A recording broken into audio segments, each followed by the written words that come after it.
My experience, having been a huge fan of Dark Shadows, I didn't realize how young I was. It started when I was 9 years old. And my sister and I we'd get home from school, and for 5 years, every day, we would watch Dark Shadows. I think it's probably accounts for my obsession with and my deep interest in the Gothic and the grotesque and monsters, because it really was unique for its time. It's interesting when you think about the evolution of the vampires, because over the years, they have become sort of romanticized in a way, you know, to the point where it's, you know, they have cute vampire movies with, you know, My Son the Vampire kind of thing. The fascinating thing about them in general, and this is true in vampires, it's true, I think, in terms of the any of the series that are out now, if you think about True Blood or those Twilight or whatever, but even in Dark Shadows, the essence of the vampire is he's human and not human. You know, he's dead, but he's not dead. I think we all fear being alone and loneliness. And the idea, and the counterpoint to that is, I think everybody fantasizes about being able to live forever, especially to live forever and be youthful.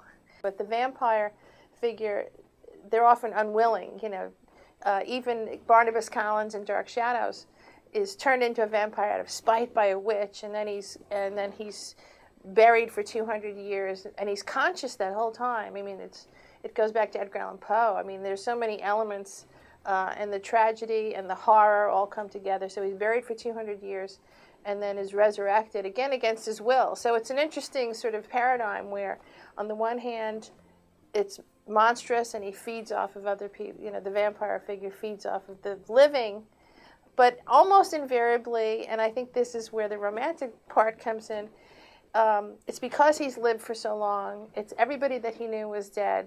And so that one person that he loved, and we've all lost people that we love. So the idea that you're trying to find a lost love, I mean, it was at the essence of, it's what Francis Ford Coppola did in his version of Dracula.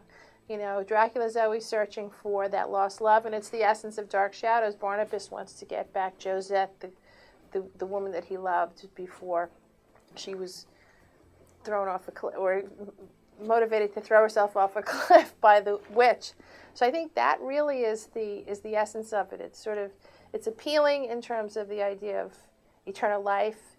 We all like to be scared, so it's frightening to think that this person, you have to invite them into your house, but as soon as you invite the vampire in, you know, that's it, you're in trouble. Zombies, to me, I think are an interesting phenomenon, and I'm not sure, I'd have to go back and look, but I think that zombies, from my sense of the culture of today, I think we're all fearful with, you know, global warming and the fear of, you know, the depleting the resources, and I honestly think this is the case. I think that somewhere deep down in our subconscious, we fear that we're consuming more than we should be. And I think that the idea of being brainless, mindless consumers, that's why George Romero was so brilliant when he did his Dawn of the Dead and had them walking around a mall. I mean, I've walked around malls, and believe me, I've seen zombies. I taught a course last semester on disaster films, and one of the films we watched was 28 Days Later, which people call a zombie film, but it's actually not, because zombies technically are dead who have been reanimated. And in that film, it was about a virus that was infecting people with a rage. And I think there's an element of a lot of the so-called zombie pictures that are actually about this fear of some sort of mass infection that is going to wipe out the earth, or if not wipe it out in sort of an apocalyptic way, we're going to end up eating each other. You know, it's like this doomsday scenario, and they sort of embody that because, again, in this case, they're still animated, but they're supposed to be dead, and they're mindless.